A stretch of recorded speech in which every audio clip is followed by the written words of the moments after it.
In this week's Parsha, one of the things that happens, Aaron's sons are designated. We know who the Kohanim are, by the way. We know because from generation to generation, Kohanim, descendants of Aaron, have identified themselves as Kohanim. And somebody actually did a DNA test concerning this. And he discovered that there is a gene, as it were, a Cohen gene. And most of the men who say that they're Kohanim are, in fact, descendants of Aaron. So we know about Aaron's descendants. What happened to Moshe's descendants? We heard about them briefly, and then they disappear from the record.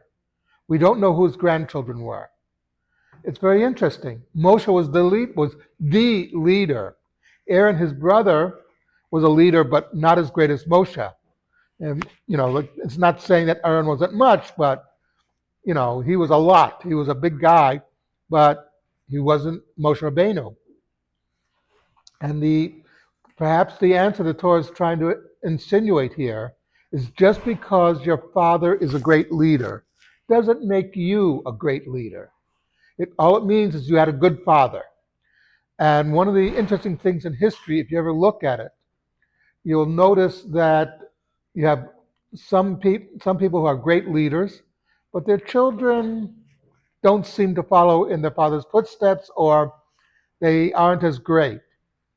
Because one of the problems of being a leader is your time is taken up taking care of other people.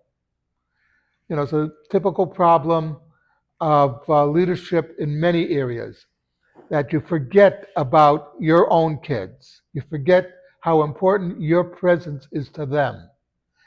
And this may have been one of the failings of Moshe, is that, and it wasn't, and by the way, it's not the big things that they care about. It's the little things. It's the things like you spent a little bit of time with them watching a movie together. You go fishing with them. Something that seems inane to you, but to them is vital and important. And that's what they'll remember. They won't remember that, oh, my father was the big great leader. They'll remember, oh, my father took me fishing. Spent a little bit of time with me. And perhaps that's one of the lessons that Moshe's children did not follow. They were good Jews, but they weren't great like their father. Something to think about. And we have a minion?